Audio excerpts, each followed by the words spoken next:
Hello, good morning बच्चे। देखो बेटा, आज अपने मैकेनिकल प्रॉपर्टीज ऑफ फ्लूइड्स के सॉल्व्ड एग्जांपल्स देखेंगे। अब फर्स्ट एग्जांपल देखो क्या पूछा है। The two thigh bones, femurs, each of cross sectional area 10 centimeter square, support the upper part of human body of mass 40 kg. Estimate the average pressure sustained by the femurs. अब यहाँ देखो, अपनी body में to thigh bones होते हैं, लेकिन cross sectional area दिया है एक ही का। तो एरिया ऑफ फीमर बोन्स हो जाएगा twice of 10 centimetre square, right. अब यहाँ एरिया सेंटीमीटर स्क्वायर में दिया है, तो उसको अपने मीटर स्क्वायर में कन्वर्ट करेंगे into 10 to the power -4 metre square, right. Area मिला, मास गिवन है 40 K G. We are suppose to calculate pressure on the femurs. Pressure होता है फोर्स अपॉन एरिया। फोर्स हो जाएगा mg अपॉन एरिया। मास है 40, g is acceleration due to gravity 10 meter per second square, area is 20 into 10 to the power -4 as we have calculated। 1 जा 2 जा, ये हो जाएगा 20 into 10 to the power -4, ऊपर आया हो जाएगा +4।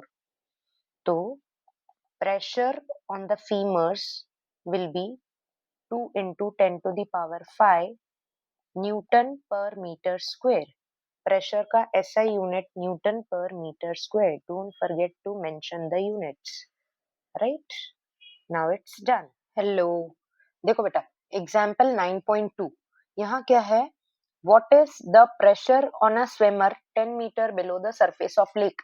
एक स्विमर है 10 metre below the surface of lake, जो है स्विमिंग कर रहा है, उस पे प्रेशर कितना लगेगा। अब pressure on the swimmer will be due to the atmospheric pressure and pressure due to this liquid column। liquid column की वजह से pressure कितना होता है, rho gh। तो total absolute pressure on the swimmer will be atmospheric pressure plus pressure due to liquid column। अब यहाँ पे rho है density of water, जो कि होती है 10 to the power 3 kilogram per metre cube. g होता है acceleration due to gravity 10 metre पर सेकेंड स्क्वायर, एंड h जो है हाइट ऑफ वाटर कॉलम दिया हुआ है 10 मीटर, राइट। तो प्रेशर हो जाएगा, एटमॉस्फेरिक प्रेशर होता है 1.01 into 10 to the power 5 plus 10 to the power 3 density, acceleration due to gravity, height which is 10। तो ये हो जाएगा 1.01 10 to the power 5 plus 10 to the power 5। 10 to the power 5 common निकाल देंगे, अंदर आ जाएगा 1.01 plus 1। This will be 2.01 into 10 to the power 5 Pascal, which is 2 atmospheric pressure। ये अपने ने निकाल दिया। Pressure on the swimmer at 10 meter depth in the lake। Very easy। Hello बच्चे, देखो एग्जाम्पल 9.3। 9.3 में क्या पूछ रहा है, the density of atmosphere at sea level is 1.29 kilogram per metre cube. Atmosphere की डेंसिटी गिवन है। assume that it does not change with altitude। assume that it does not change with altitude, then how high would the atmosphere extend। how high मतलब अपने को atmosphere की height निकालनी है। अब यहाँ देखो, जनरली क्या होता है, एटमॉस्फेयर की डेंसिटी जैसे जैसे हम ऊपर जाते हैं वो डिक्रीज होती जाती है, और अल्टीमेटली एट 100 किलोमीटर एटमॉस्फेयर अपना खत्म हो जाता है, बराबर। अब यहाँ इन्होंने बोला है कि एटमॉस्फेयर की डेंसिटी भैया चेंज नहीं हो रही है with respect to height, that remains constant 1.29 kilometre kilogram per metre cube, बराबर। तो अगर एटमॉस्फेयर की डेंसिटी चेंज नहीं होती है तो एटमॉस्फेयर की हाइट कितनी होगी। जी अपने को पता है 9.8 मीटर पर सेकेंड स्क्वायर, और एटमॉस्फेयर का प्रेशर भी अपने को पता है 1.01 into 10 to the power 5 pascal. फटाफट atmospheric pressure equals to rho G H वाला फॉर्मूला लगाएंगे और हाइट कैलकुलेट कर लेंगे. Height equals to PA upon rho G. 1.01 10 to the power 5 upon density is 1.29, G is 9.8. इसको अपने कैलकुलेट करेंगे तो approximately it will come 0.07989 into 10 to the power 5 meter. That is 7989 meter and it is approximately 8 kilometre. ठीक है, तो अगर atmosphere की density change नहीं होती है तो अपना एटमॉस्फेयर सिर्फ 8 किलोमीटर्स तक ही रहेगा. हेलो बेटा, नेक्स्ट इज एग्जांपल 9.4. यहाँ देखो क्या पूछा है, 3 सब क्वेश्चंस हैं. At a depth of 1000 metre in an ocean what is absolute pressure. अपने को पहले एब्सोल्यूट प्रेशर निकालना है. फिर what is gauge pressure, we need to calculate gauge pressure. Find the force acting on the window of area 20 centimeter by 20 centimeter of a submarine at this depth, the interior of which is maintained at sea level atmospheric pressure. The density of sea water is given 1.03 into 10 to the power 3 kg per meter cube, and G की value is even we are told to take 10 meter per second square. अब पहला निकालना है अपने को absolute pressure at depth 1000 metre. H है 1000 metre. Absolute pressure होता है sum of atmospheric pressure and the pressure due to liquid column. Right, atmospheric pressure अपने को पता है 1.01 10 टू द पावर 5 पास्कल होता है, plus density 1.03 10 to the power 3, G 10, H 10 to the power 3.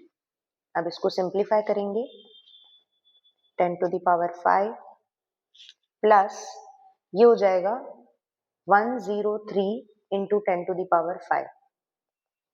दोनों में से 10 to the power 5 common, 1.01 plus 103.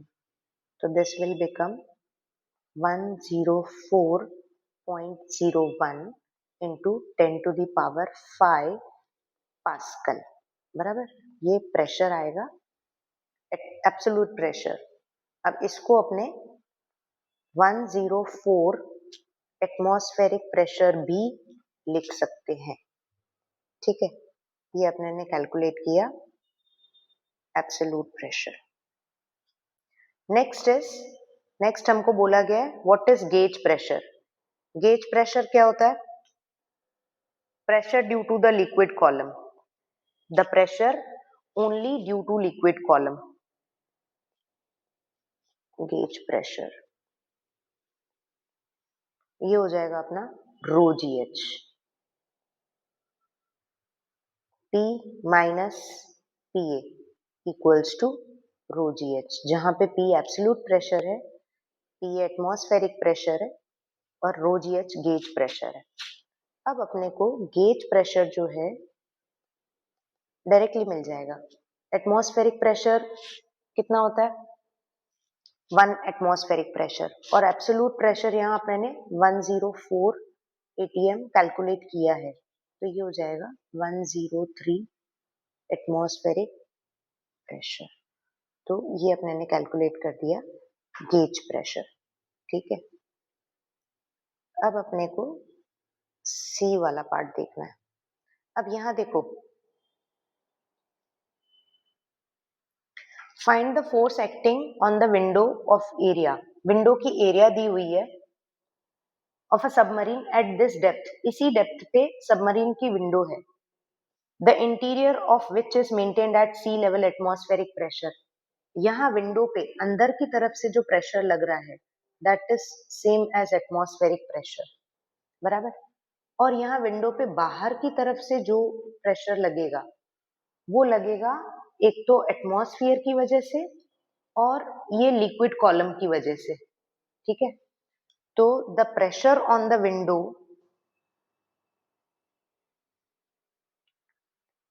from outside is atmospheric pressure plus rho gh, and from inside it is maintained at sea level pressure, मतलब atmospheric pressure. तो जो net pressure लगेगा window पे वो लगेगा PO माइनस P इनसाइड, ये हो जाएगा रो GH जितना. विंडो का एरिया गिवन है अपने पास 20x20 centimetre square, 400 centimetre square. इसको मीटर स्क्वायर में कन्वर्ट करेंगे, 400 10 to the power minus 4 metre square. Window पे फोर्स निकालना है. फोर्स हो जाएगा प्रेशर इनटू एरिया. प्रेशर कितना है रो GH इनटू एरिया 400 जो अपने ने अभी अभी कैलकुलेट किया.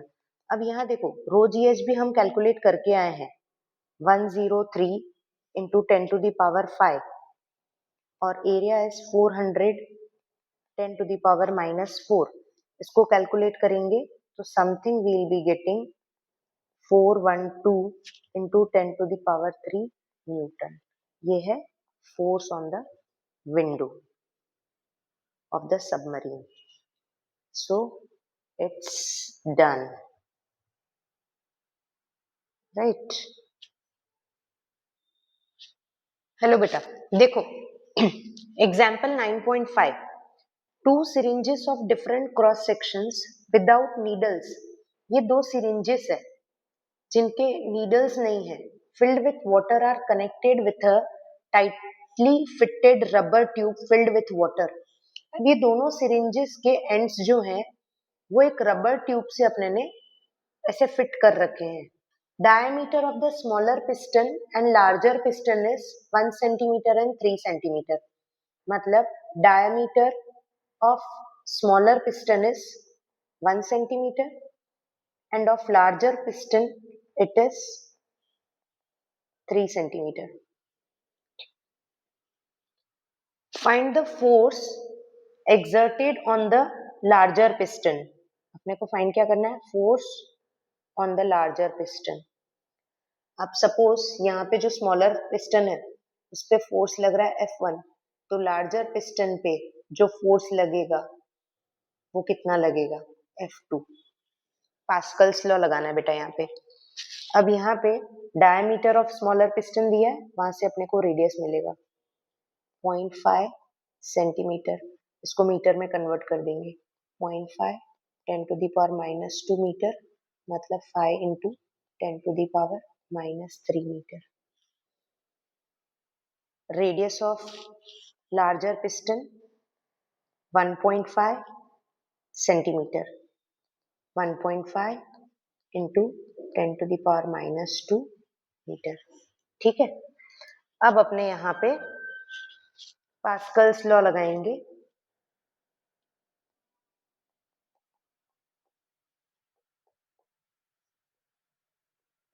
पास्कल्स लॉ क्या बोलता है? The pressure transmitted is equal at every point for the enclosed fluid, right? P1 equals to P2. F1 upon A1 equals to F2 upon A2.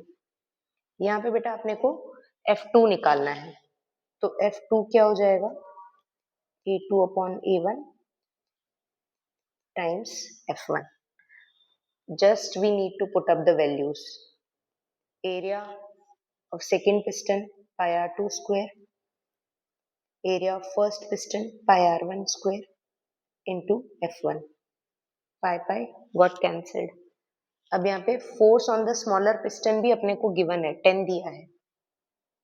R2 कितना है 1.5 10 टू द पावर माइनस 2, तो ये हो जाएगा 2.25 into 10 to the power minus 4 upon R1 कितना है 5 into 10 to the power minus 3, मतलब 0.25 into 10 to the power minus 4 हो जाएगा ये, बराबर, इंटू 10. ये कैंसिल हुआ कैंसिल हुआ, पॉइंट हट जाएगा और इसको कैलकुलेट करोगे तो आपको F2 मिलेगा 90 न्यूटन। तो force on the smaller piston is force on the larger piston is 90 Newton.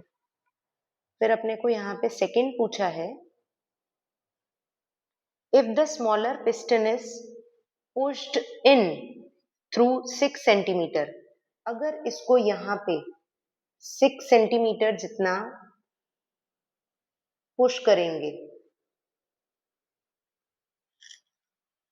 how much does the larger piston move out, ये जो लार्जर पिस्टन है ये कितना ऊपर जाएगा, ये अपने को कैलकुलेट करना है। ठीक है, अब ये कैसे करेंगे, देखो यहां से थ्रू द स्मॉलर पिस्टन कुछ amount of liquid is pushed in, मतलब जितना वॉल्यूम लिक्विड का नीचे अपने पुश करेंगे उतना ही volume in the larger piston it will come up, right. तो यहाँ पे volume of the liquid pushed in will be same as volume of the water which will come up in the larger piston through the larger piston।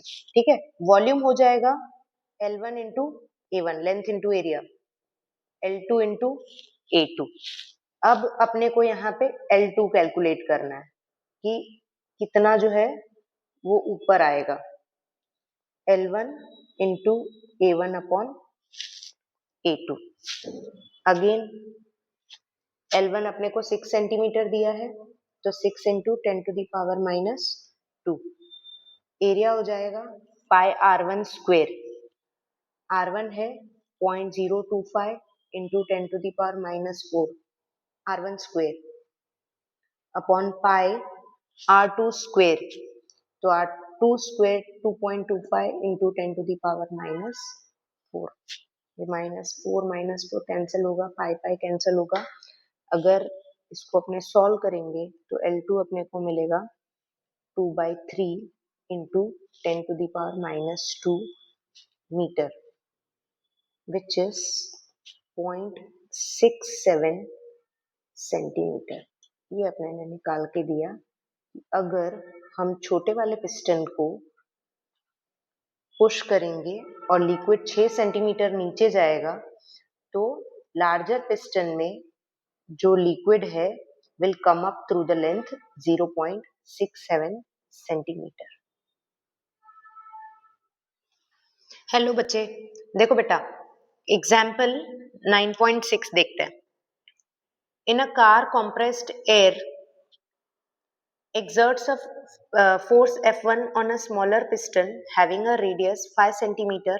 This pressure is transmitted to second piston of radius 15 centimeter. If the mass of the car to be lifted is 1350 kilogram, calculate F1. What is the pressure necessary to accomplish this task? अब यहाँ देखो, radius of smaller piston is given. ये दो piston है, smaller piston and the larger piston, one and this is second piston, right. Radius of smaller piston है 5 into 10 to the power -2 metre. देखो ये 5 centimetre है, इसको मीटर में convert करके लिखा आपने ने। Radius of larger piston 15 centimetre है, मीटर में कन्वर्ट करके लिखेंगे -2 मीटर। अब मास जो है कहाँ पे है, सेकेंड पिस्टन पे, तो mass to be lifted on the second piston, तो ये हो जाएगा M2 1350 kg। जी अपने को 9.8 मीटर पर सेकेंड स्क्वायर लेना है, बराबर। अब यहाँ पे अपने कॉन्सेप्ट लगाएंगे पास्कल्स लॉ का।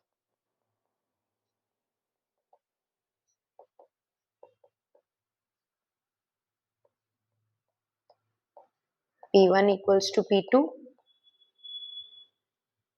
F1 upon A1 equals to F2 upon A2। अपने को कैलकुलेट करना है F1,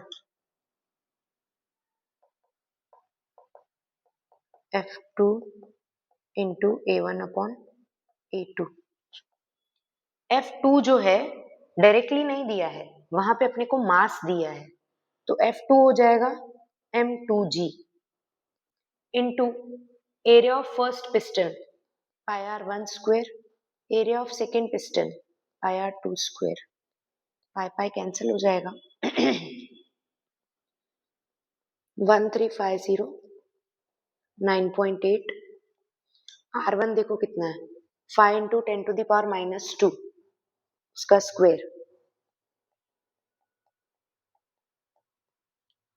और R2 है 15 इंटू 10 टू द पावर -2 उसका स्क्वायर।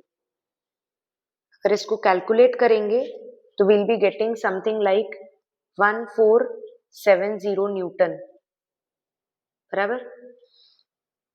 मतलब 1.470 into 10 to the power 3 newton, which is approximately 1.5 into 10 to the power 3 Newton.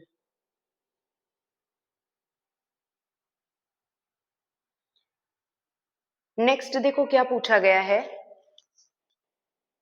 Calculate F1 what is pressure necessary to accomplish this task।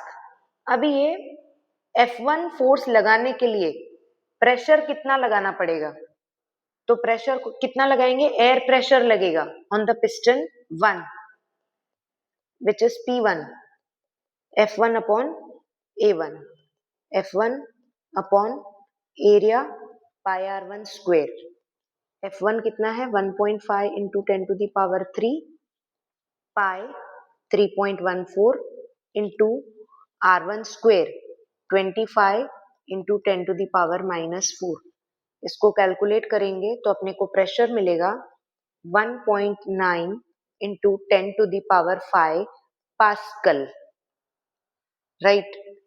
So it's done.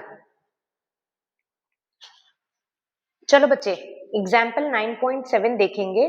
C to the question, a fully loaded Boeing aircraft has a mass of 3.3 into 10 to the power 5 kg।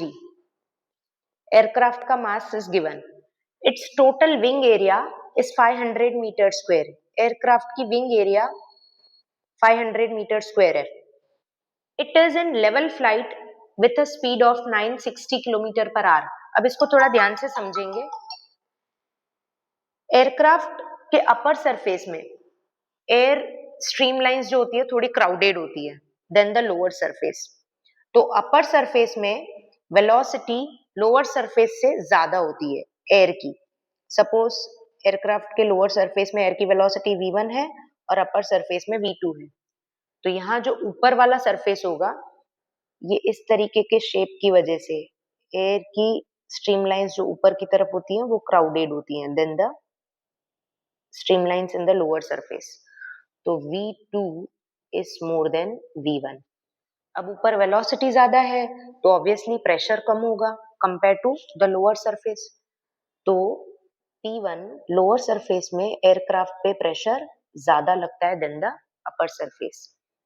अब इस pressure difference की वजह से aircraft को ऊपर की तरफ uplift मिलता है, बराबर।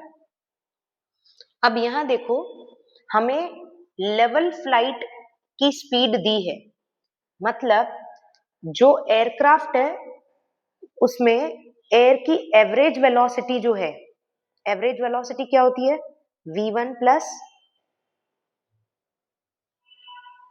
v2 बाय 2, वो 960 किलोमीटर पर आवर है।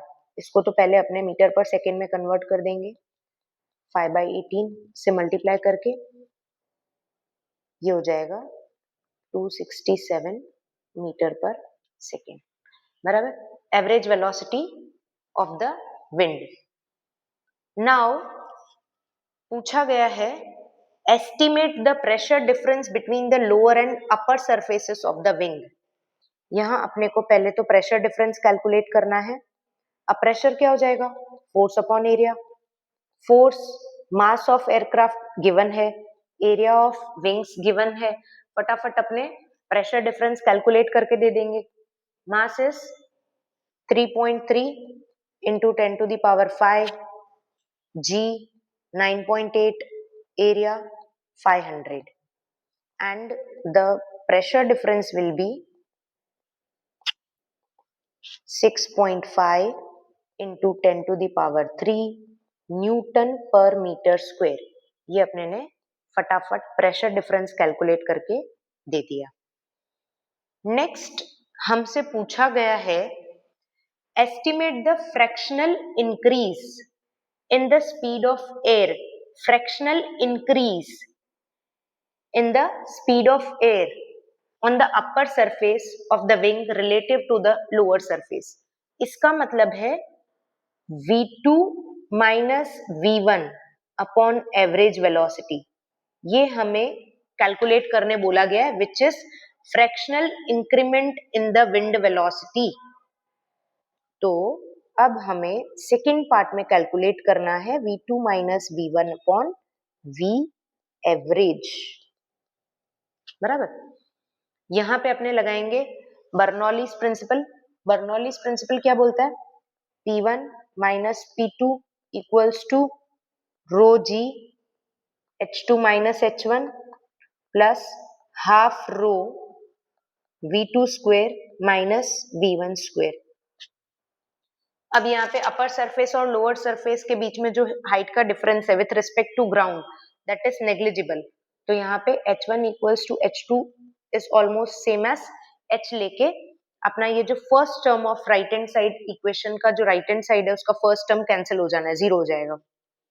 The remaining things will be ये delta P half rho V2 square minus V1 square.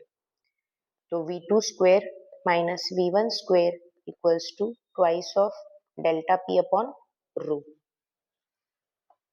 A square minus B square वाली आइडेंटिटी लगाएंगे, V2 plus V1 equals to twice of delta P upon rho. अब यहाँ पे we need to calculate V2 minus V1 upon V average, है ना। तो यहाँ पे V एवरेज दोनों तरफ डिवाइड कर लेते हैं।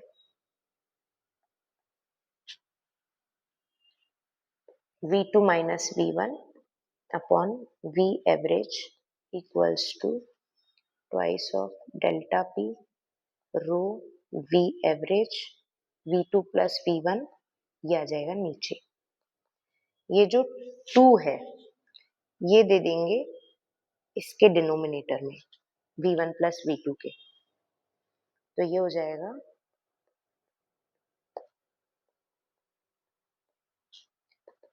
V2 प्लस V1, ये 2 नीचे दे देंगे, रो V एवरेज, और ये हो जाएगा V1 प्लस V2 बाई 2, तो ये भी हो जाएगा V average delta P upon रो V एवरेज का स्क्वायर। अब फटाफट will put up the values and make out the calculations, क्योंकि डेल्टा P भी हमें पता है, रो भी क्वेश्चन में गिवन है और एवरेज वेलोसिटी भी गिवन है। 6.5 into 10 to the power 3 rho 1.2 V average 267 अपने ने कैलकुलेट किया था मीटर पर सेकेंड में कन्वर्ट करके, तो ये अपना आ जाएगा 0.7598, अप्रोक्सीमेटली इट इज 0.8। ये क्या है? Fractional increment in the wind velocity. इसका कोई यूनिट नहीं होगा क्योंकि ऊपर भी वेलोसिटी है नीचे भी वेलोसिटी है, and it's done very easily by only applying the Bernoulli's principle, right?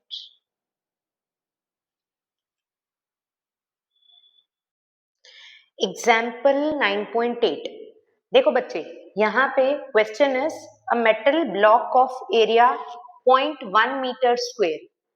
एक ब्लॉक है जिसका एरिया कितना है? 0.1 metre square. is connected to a 0.01 kg mass via a string that passes over an ideal pulley. मास कितना है? 0.01 kg. As shown in the figure, a liquid with a film thickness of 0.30 millimeter is placed between the block and the table. यहाँ पे देखो, block और table के बीच में एक पतली सी लिक्विड की फिल्म रखी गई है, ठीक है. When released, the block moves to the right with the constant speed 0.085 meter per second. Find the coefficient of viscosity of the liquid, that is eta. बराबर. अब यहाँ पे विस्कस फोर्स वाला फॉर्मूला यूज करेंगे. पहले यहाँ गिवन डिटेल्स देख लेते हैं. क्या है? एरिया दिया हुआ है, मास दिया हुआ है, thickness of the film is 0.3 millimetre. Metre में कन्वर्ट करेंगे 0.3 into 10 to the power -3 metre. Right. अब विस्कस फोर्स का फॉर्मूला क्या होता है? F इक्वल्स टू A ईटा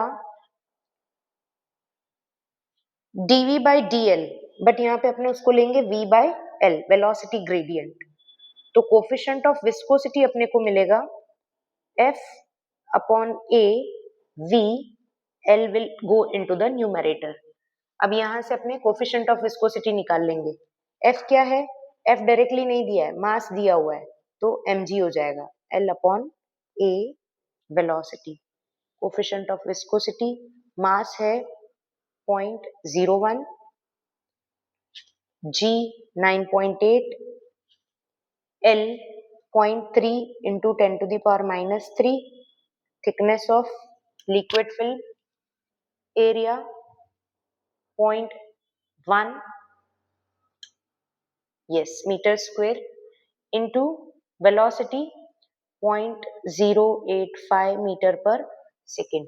अब इसको अपने सॉल्व करेंगे तो ये आ जाएगा 3.46 into 10 to the power -3 pascal second. तो कोफिशिएंट ऑफ विस्कोसिटी यहाँ पे अपने को मिलेगा for the given case 3.46 into 10 to the power -3 pascal second. Coefficient of viscosity का यूनिट पास्कल सेकेंड होता है, ध्यान में रखना है. Okay, done.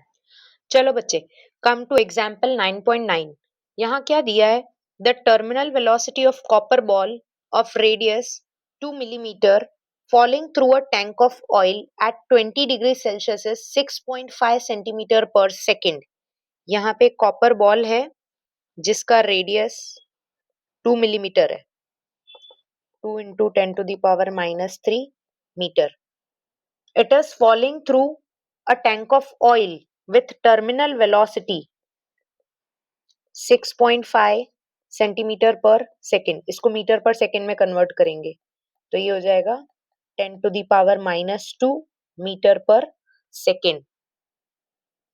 Compute the viscosity of oil. अपने को लिक्विड की विस्कोसिटी निकालनी है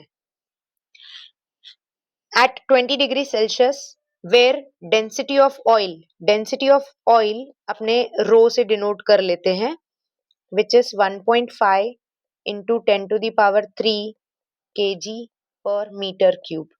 And density of copper is even given. उसको अपने सिग्मा से डिनोट कर लेते हैं. Density of copper is 8.9 into 10 to the power 3 kg per meter cube. Right?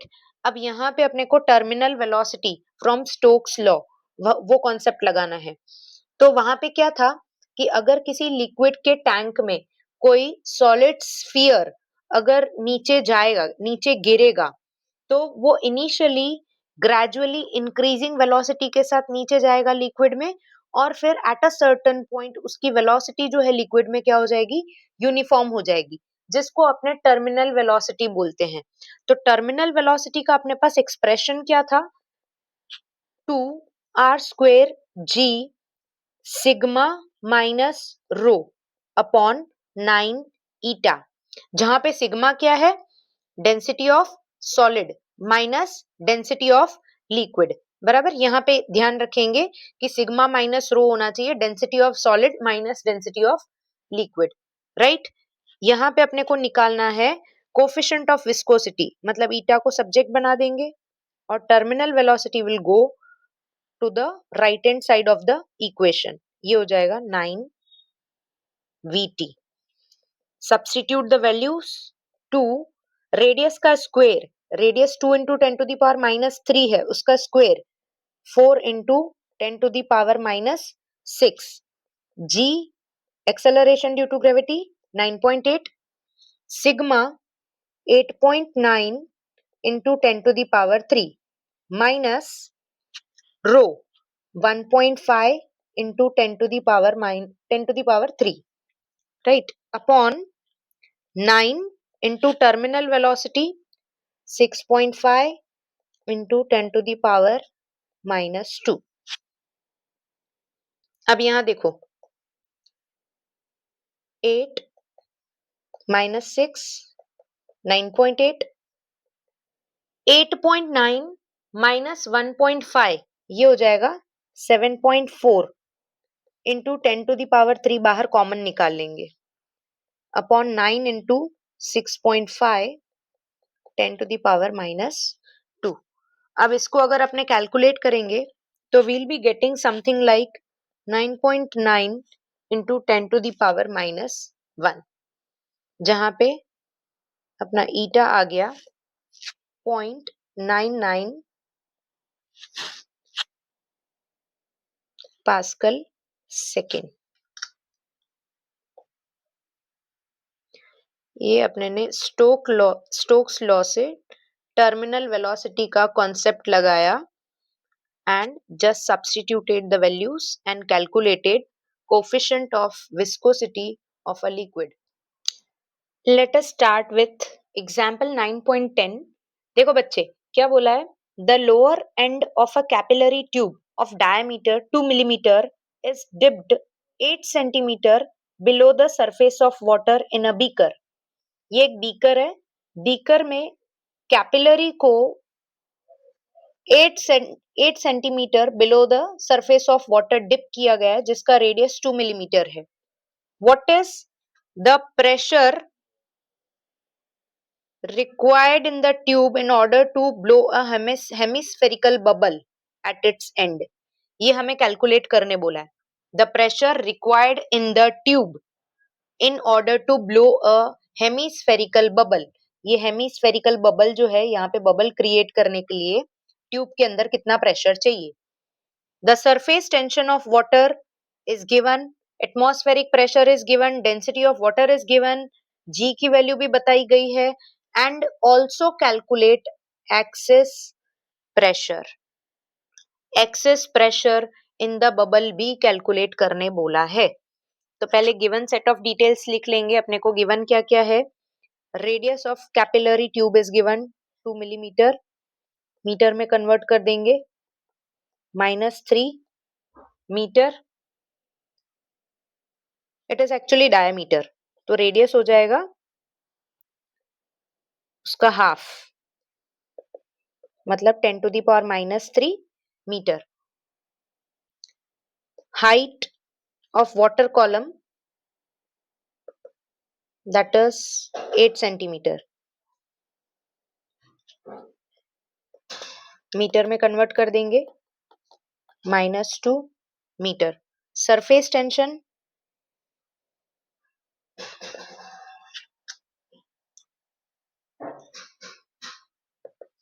7.3 into 10⁻² newton per metre. 1 atmospheric pressure 1.01, ये तो ऑलरेडी अपने को पता ही होता है, 5 pascal. Acceleration due to gravity 9.8 metre पर second square. Density of water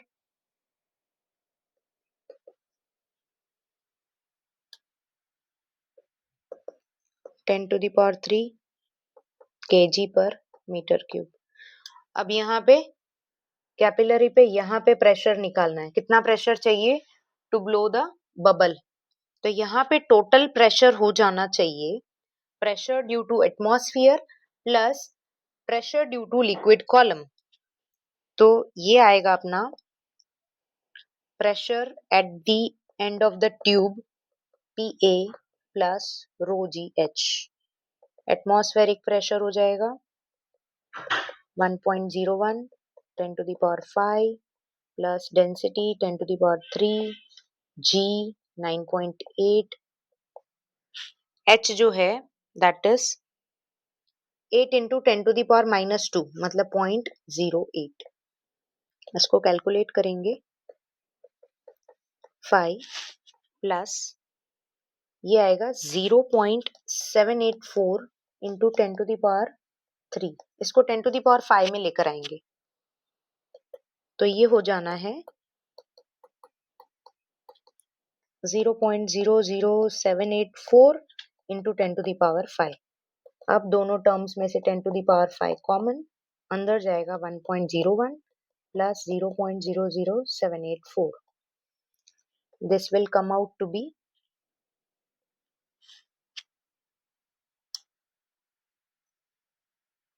1.01784 into 10 to the power 5 Pascal.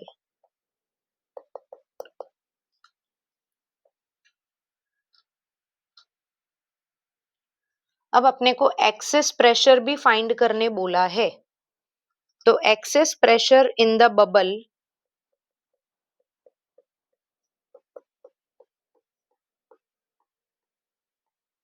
होता है pressure inside minus pressure outside that is 2s upon R, जहां पे s जो है सरफेस टेंशन है और r जो है radius of the capillary tube है. ये हो जाएगा 2 into 7.3 10 to the power minus 2 upon r is 10 to the power minus 3. इसको कैलकुलेट करेंगे तो अपने को एक्सेस प्रेशर मिलेगा 146 पास्कल and it's done.